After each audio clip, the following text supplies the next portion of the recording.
શું ચૂંટણી બાદ સત્તા મેળવવાની જે લાલસા છે એ લાલસા એટલી હદે જઈ શકે કે કોઈ વ્યક્તિનો જીવ લેવા સુધી પહોંચી શકે અથવા તો કોઈ વ્યક્તિને પોતાનો જીવ આપી દેવા માટે મજબૂર કરી શકે? સ્થાનિક સ્વરાજ્યની ચૂંટણીને લઈને અત્યારે માહોલ તો ગરમાયો છે, પરંતુ આ ગરમ માહોલની અંદર એક ખૂબ સનસનાટી ભર્યા સમાચાર સામે આવ્યા છે.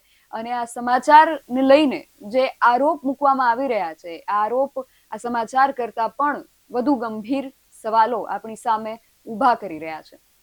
ઉમરગામની અંદર ચૂંટણી જે અત્યારે આવી રહી છે એને લઈને ફરજ બજાવી રહેલા એક મામલતદારે ટ્રેનની નીચે પડતું મૂકીને આપઘાત કરી લીધો છે અને આક્ષેપો એવા થઈ રહ્યા છે કે એમની ઉપર મોટા માથાઓ દ્વારા દબાણ કરવામાં આવી રહ્યું હતું અને અંતે એમણે આત્મઘાતી પગલું ભર્યું છે. સવાલ ખૂબ ગંભીર છે. આ આખો મામલો શું છે તેને વિગતે જાણીએ આ અહેવાલમાં. જય હિન્દ, BSI ટીવી ન્યૂઝ પર આપની સાથે હું છું નિધિ ગઢવી.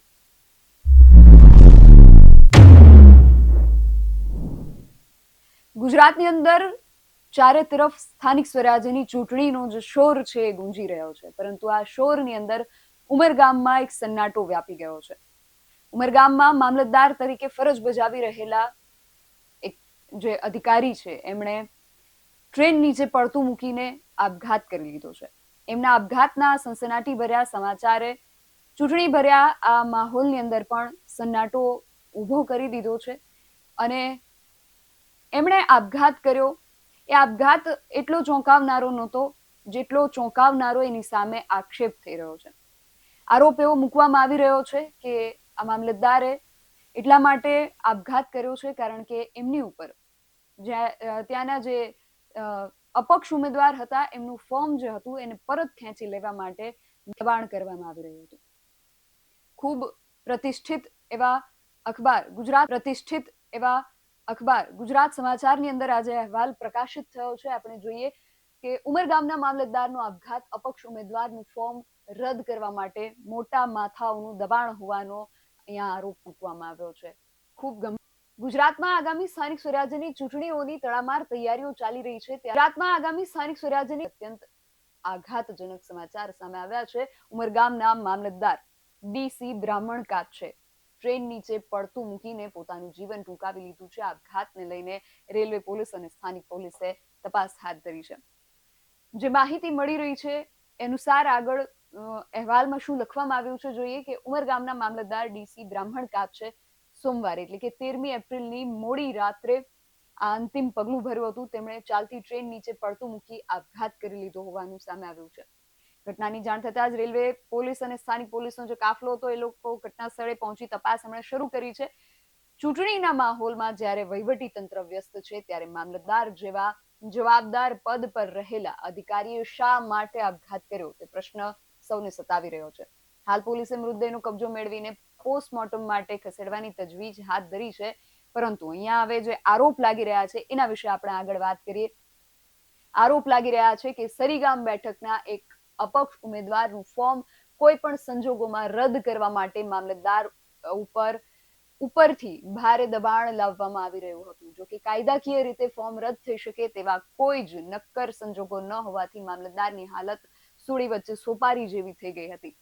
ખૂબ ગંભીર પ્રશ્ન છે કે મામલતદાર ઉપર એવું દબાણ કરવામાં આવે છે કે જે અપક્ષના ઉમેદવાર છે એમનું ફોર્મ રદ કરવામાં આવે.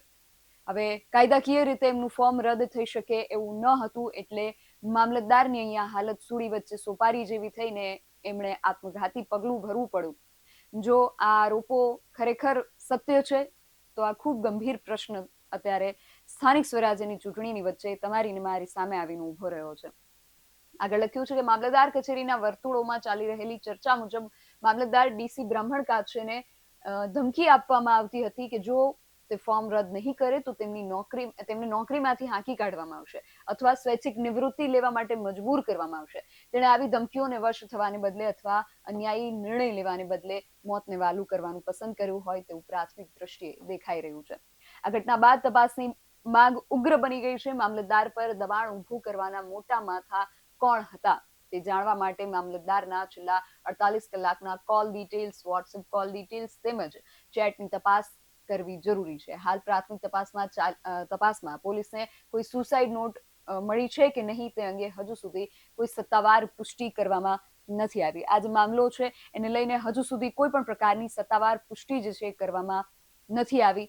પરંતુ જો આ જે આક્ષેપો કરવામાં આવી રહ્યા છે, આ આક્ષેપો ખરેખર જો સત્ય સાબિત થાય છે તો ખૂબ ગંભીર પ્રશ્ન છે. એવું પણ કહેવામાં આવી રહ્યું છે કે આ જે મામલતદાર હતા એ ખૂબ જાગૃત વ્યક્તિ હતા. એ જાહેર સભાની અંદર લોકોને કોઈ પણ પરિસ્થિતિમાં જીવન કેવી રીતે જીવવું એના માટે લોકોને પ્રેરિત કરતા હતા અને આપઘાત જેવા પગલાં ન લેવા માટે એ લોકોને પ્રેરિત કરતા હતા. અને અંતે એ જ વ્યક્તિએ જ્યારે આત્મહત્યા જેવું પ્રાણઘાતી પગલું ભર્યું છે ત્યારે એમની ઉપર કેટલું દબાણ હશે એની આપણે કલ્પના પણ ન કરી શકીએ. આશા રાખીએ કે આ સમગ્ર મામલાની અંદર નિષ્પક્ષ તપાસ થાય અને જે રીતે આક્ષેપો થઈ રહ્યા છે, આ મોટા માથાઓ જે અહીંયા છે એ મોટા માથાઓ ખરેખર કોણ છે એ સામે આવે અને મામલતદારે શા માટે આત્મહત્યા જેવું પગલું ભરવું પડ્યું એ સત્ય હકીકત શું છે એ બહાર આવે. તમારું આ સમગ્ર વિષયને લઈને અને જે આક્ષેપો થઈ રહ્યા છે તેને લઈને શું માનવું છે અમને કમેન્ટ કરીને ચોક્કસથી જણાવજો. આવા જ વધુ અહેવાલો સાથે મળતા રહીશું. તમે મારી યુટ્યુબ ચેનલને સબસ્ક્રાઇબ કરવાનું અને અમને ફેસબુક અને ઇન્સ્ટાગ્રામ પર ફોલો કરવાનું ભૂલશો નહીં. બાકી અવનવી અપડેટ્સ માટે આપ જોતા રહો BS9 TV ન્યૂઝ. નમસ્કાર.